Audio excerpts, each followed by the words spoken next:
안녕하세요. 매번 제 사연을 써볼까 말까, 누가 볼까봐 겁내고 고민만 하다가 뜬금없이 드라마 펜트하우스에 빠져서는 치고받고 미친 듯 복수하는 매력에 휘감겨 그간 저에게 일어났던 삶의 변화에 대해 공유를 해보고자 글을 보내봐요.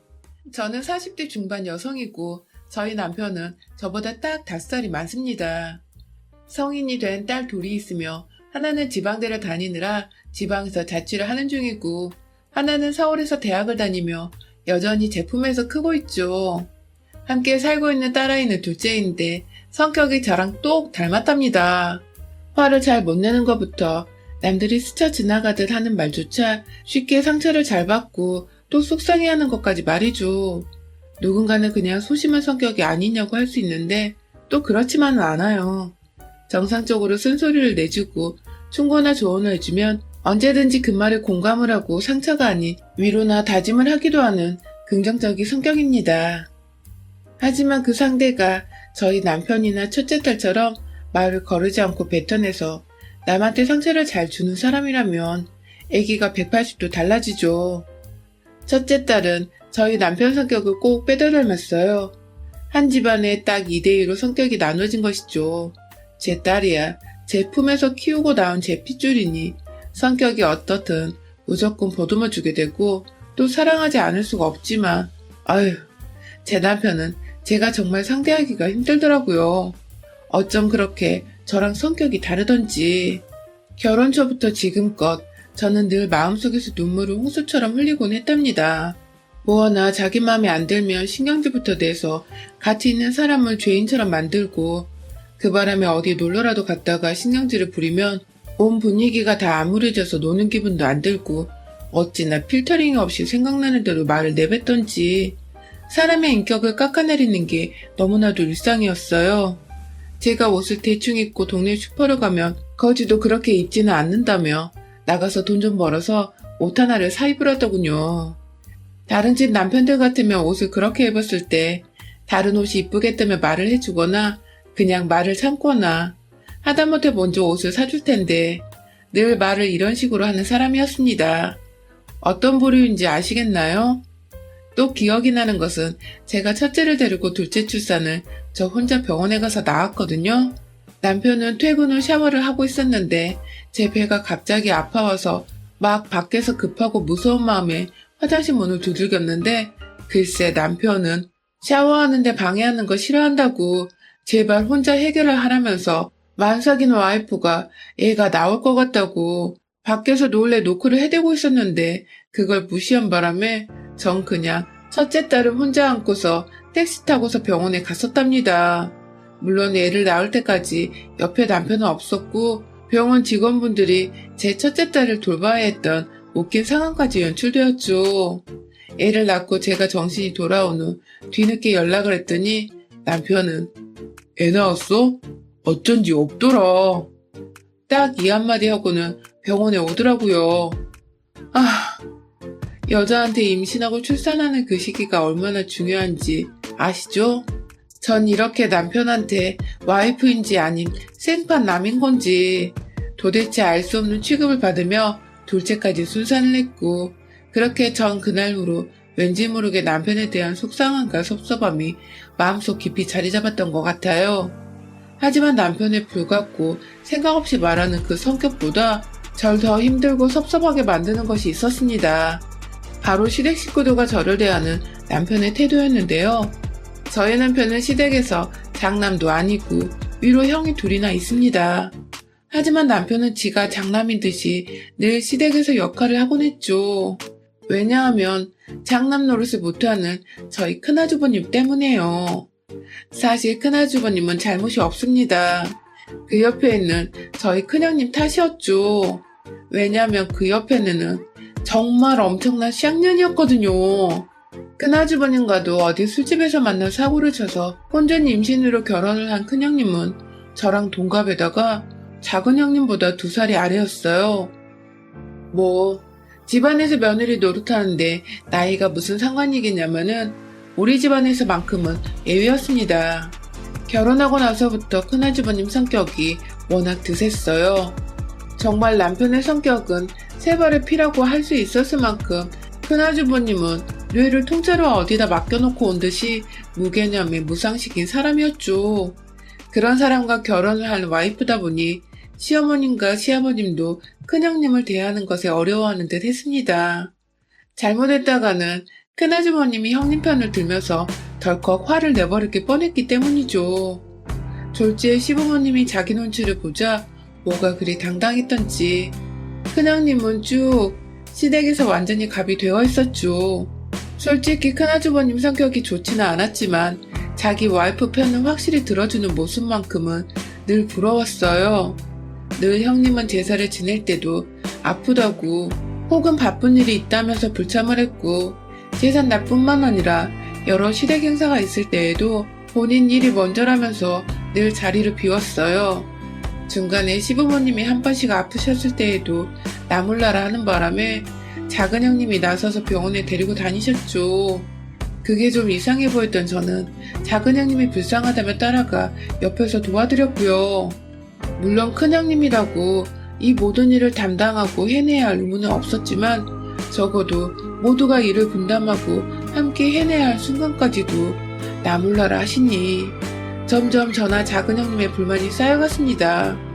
특히나 작은 형님은 큰 형님과 자주 부딪히면서 행동을 똑바로 하라는 식의 말싸움도 여러 번 하셨는데요. 결국 결론은 늘 똑같았어요. 큰 형님은 말이 전혀 통하지 않는 사람이었기에 싸우고 불만을 제기해도 늘 제자리 걸음이었죠. 그렇게 살다 보니 작은 형님은 작은 아주버님과의 사이도 시댁 문제로 틀어져서는 거의 각방을 쓰시게 되었죠. 부부 사이가 좋지 못하니 시댁 일에는 더욱 소홀하기 시작하셨고 제가 나름 의지하고 있었던 작은 형님까지 시댁에서 모습을 감춰버리신 바람에 시댁의 일은 온전히 막내인 제가 떠맡게 되었습니다.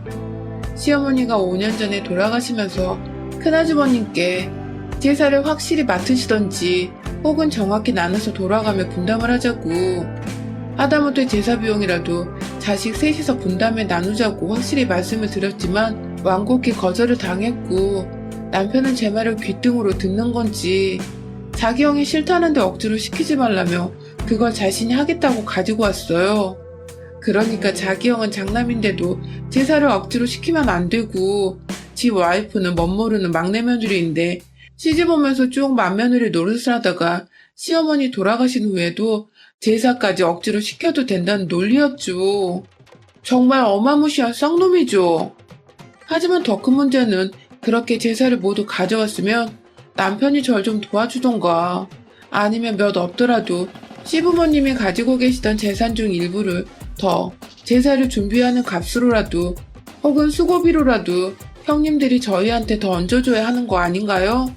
그런데 이놈의 망할 남편이란 인간은 제사를 도와주기는커녕 1년에 한 6번 있는 저희 제사를 늘 불구경하듯 옆에서 지켜보기만 했고 형님들은 철저히 연락이 끊겨버린 바람에 저 혼자 딸과 함께 제사상을 모두 차려냈습니다.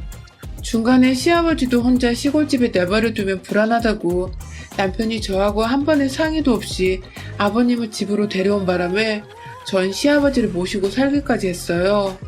그 후 3년 정도 돌아가시긴 하셨지만 아휴 참 어른들이 돌아가시기 전까지 케어하기란 정말 쉽지 않잖아요.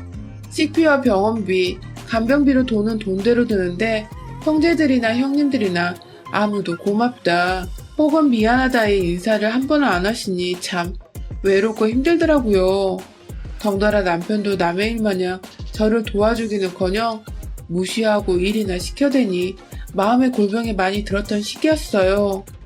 그 후로도 시아버님의 쥐뿔도 안 되던 조그맣던 그 재산은 결국 셋이서 딱 3등분을 해서 나눠 가졌고 저는 제사를 모시고 시부모님을 모신 수고비는커녕 수고했다는 인사도 생략당한 채 그대로 제사까지 혼자 떠맡았습니다. 제가 억지로 식구들의 불러 모아 함께 제사를 지내자고 하지 않은 이상은 그 누구도 저에게 먼저 연락을 하지 않았으며 또 제사를 지내는 것을 도와주려고 하지도 않았죠. 가장 제 옆에 있던 남편놈도 마찬가지였고요. 도움을 주긴커녕 늘 자기 부모한테 정성을 다해 제사를 지내라고 안 그럼 부정 타서 안 한 것만 못한다고 면박을 주기 일쑤였어요. TV 뉴스에서 매번 제사상에 피자도 올리고 치킨도 올라간다는 신세대 방식의 제사 소식이 들려오면 마치 저 들으라는 듯이 저거 다 옆에 애들이 제사 지내기 귀찮아서 얘들한테 꼼수 부린 거야. 저런 년들을 와이프로 둔 남자들은 안 봐도 팔자가 뻔해. 나는 시계말을 늘어놓았고 그 때문에 저도 시어머니 시아버지 좋아하시던 단팥빵 하나 올리기는커녕 늘 전통대로 양반 하나 없었던 평민 집안의 조상들을 위해 그놈의 전통을 따라 종류별의 과일과 나물, 육탕과 떡까지 모조리 다 준비를 해 올려야 했습니다. 물론 저 혼자 혹은 귀하디 귀한 제 딸의 손을 빌려 함께 말이죠. 며느리들이 둘이나 더 있는데 내 딸이 이 제사를 도와야 한다니 엄마된 마음으로 정말 눈에서 매번 욕이 튀어나왔어요. 그런데 하루는 저희 딸이 왜 이렇게까지 정성을 쏟냐고, 아빠도 안 알아주는데 누가 알아준다고 이 힘든 제사를 고생하며 최선을 다하냐고 저한테 답답하고 속상하다고 할 소리를 하더군요. 딸이 옆에서 보기에 엄마가 너무 호구 같고 불쌍해서 답답해 보였나 보더라고요. 전 결코 의도한 게 아니고 그냥 결혼해서 다른 며느리들이 아무도 안 하니 저라도 어찌 해야겠어서 제 도리, 제 의무라고 하고 있었던 것인데 제 딸이 봐도 호구 같다니 정말로 제 인생에 확 진절머리가 나고 절 이렇게 만든 남편 새끼가 미워서 뜯어 죽이고 싶더라고요. 결국 중간에서 형제들 간의 해결을 제대로 못한 남편의 잘못이 10의 8알이란 생각이 들었습니다. 물론 제 도리를 안 한 다른 형제들의 안하뭉이는 잘못도 있었지만 말이죠. 그날 후 다음 제사에서는 반드시 나머지 두 형제들 그리고 형님들까지 모조리 불러내 절이라도 한 번은 올리도록 준비한 거 고맙단 소리 한 번을 듣거나 그냥 아무도 인정해주지 않으면 다 때려치기라도 해야겠다는 마음을 먹었어요. 한마디로 이것들이 날 호구로 보고 있었는지 아니면 속으로라도 미안하고 고마운 마음을 가지고 있었는지 확인을 해보기로 한 것이었죠. 그리고 다음 제사가 다가오기 무려 한 달 전 저는 남편을 통해서 형님과 아주버님들께 연락을 하려다가 역시나 도와주지 않고 제사는 혼자 알아서 하라는 개소리를 시전하는 남편을 무시한 채 직접 전화를 걸었습니다. 그리고는 큰형님이고 작은형님이고 그 남편들한테까지 말했어요. 제사를 지내야 하니 한 달 후 제삿날의 약속은 비워놓으라고 말이죠. 뭐 예상했던 대로 모두들 바쁘다 혹은 못 간다는 갖가지 핑계를 대면서 회피했고 둘째 형님만큼은 저한테 미안하다고 그런데 첫째 형님 꼴 보기 싫어서 만나고 싶지가 않다는 솔직한 대답을 해주셨어요. 전 그 미안하단 말 하나에 오히려 작은 형님에 대한 일말의 섭섭한 마음을 접어둔 채 그날 큰형님이 또 지랄을 하면 갈기갈기 찢어놓을 거라는 다소 험한 말을 해대며 큰형님 무시하고 오시라고 일러두었고 제 말에 약간 통쾌함과 믿음을 가진 건지 둘째 형님은 단번에 알겠다고 오케이를 하셨어요. 한동안 큰형님네 부부를 집으로 오게 하려고 부단히 노력했어요. 자꾸만 오기 싫다고 핑계대는 다 큰 성인 것들을 제가 어찌 데려올 수 있을까 싶어 막막했지만 결국 돈이면 다 되더군요. 집이 재개발이 되면서 돈이 슬슬 불어날 것 같아 아버님께 받은 쥐뿔만한 재산이 필요가 없으니 제사를 도와주는 분께 이 돈을 나눠주겠다고 하니 정말 체면도 없는 건지 그 자리에서 갈게 하고 확답을 주던 대갈통이 텅텅 비어있던 큰형님과 큰 아주버님 제 입으로 꺼낸 구라였지만 참 그런 구라에 넘어가 생전 안 오던 제사에 오겠다고 하는 이 부부가 한심한 걸 떠나 정말 같은 가족이란 게 한심하고 쪽팔리더라고요. 그렇게 제삿날이 되었고 둘째 형님께서는 내신 그간 제사에 참석도 못하고 큰형님을 핑계로 못 오셨던 것이 제게 미안하셨는지 일찍부터 집에 오셔서는 절 도와주셨어요. 생각보다 차릴 게 많아서 늘 딸과 둘이서 해내기가 쉽지 않았는데 형님께서 과일을 미리 손질해 와주셨고 나물 몇 가지도 미리 준비를 해오셔서 금방 재료 준비를 끝낼 수 있었습니다. 큰형님네는 역시나 제사가 시작될 시간이 조금 지나 집에 도착을 하셨고요.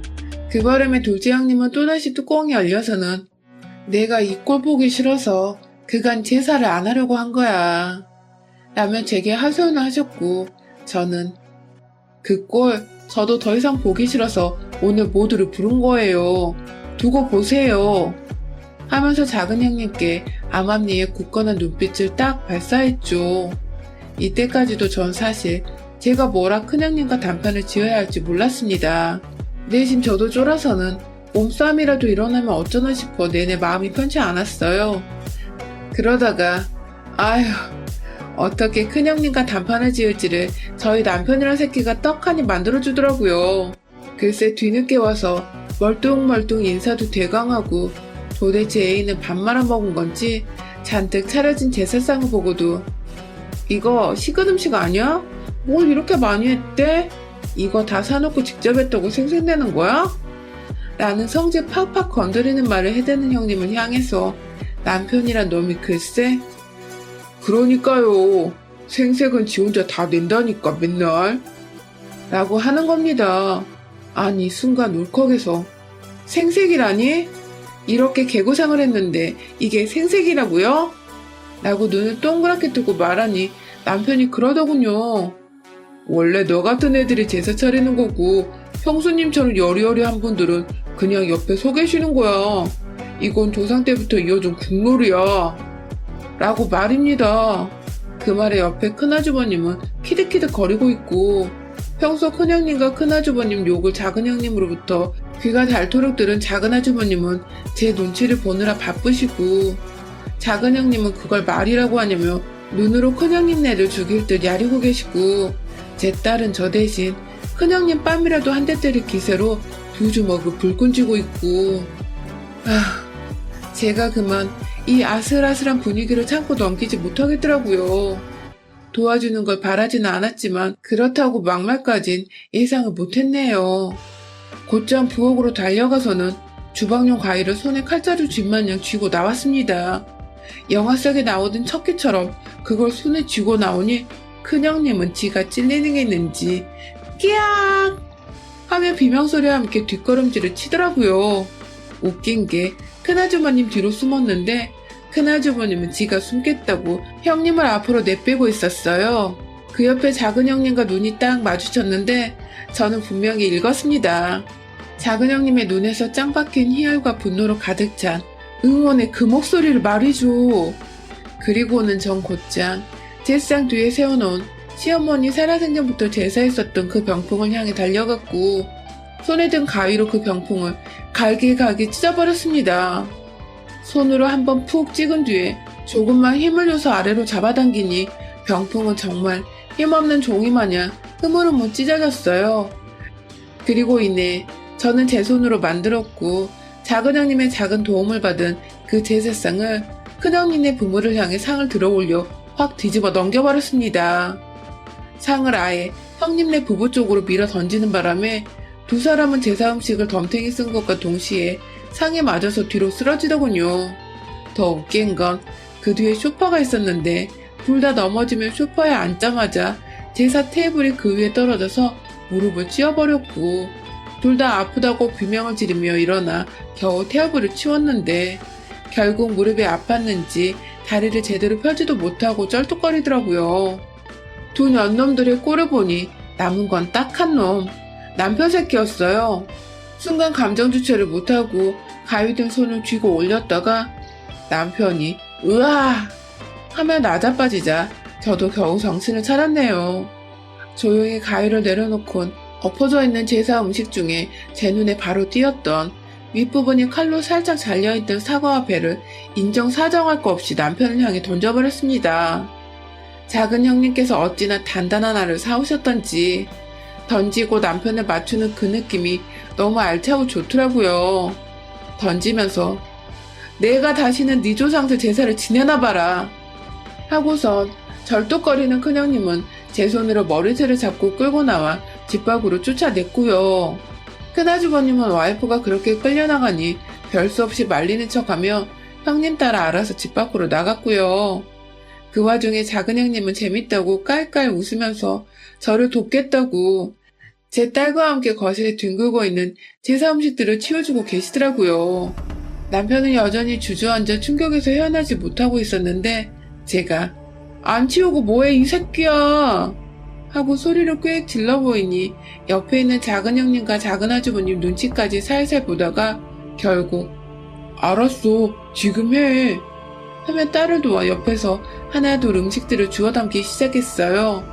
한마디로 기고만장한 저한테 함부로 말을 꺼내던 남편이 제 말에 거의 처음이다시피 수긍을 하고 쫄아서는 뱉기를 든 것이었죠. 좀 험난하게 결코 쉽지 않게 제 노동을 인정해달라는 투쟁 아닌 투쟁을 벌이게 되었지만 그날 후 저는 그간 저 혼자 제사를 지냈던 것에 대한 울분이 몽땅 풀려버렸습니다. 큰형님을 제 손으로 머리채 잡아당겨 집 밖으로 끌어냈던 그 순간을 아직도 매일같이 자기 전 되새기며 마음속에서 올레를 외치고 있어요. 작은 형님은 그날 후 저에게 제가 은인이라고 저 같은 동서를 둬서 너무 든든하다며 제사를 지내도 좋고 안 지내도 좋고는 제 마음인데 제사를 지내게 되면 이젠 자기가 꼭 도와주겠다고 하시더군요. 왜냐면 큰형님이 절대 무서워서 못 나타날 거 아셨기 때문이죠. 그 말에 혹해 제사를 하면서 작은 형님과 큰형님 뒷담화까지 실컷 하고 싶었으나 남편도 인정 안 해주던 저의 노동이었기에 후련하게 제사는 더 이상 이 집안에서 없는 것으로 결론을 내렸습니다. 절대로 다시는 앞으로 네버 우리 집에선 제사가 없을 거예요.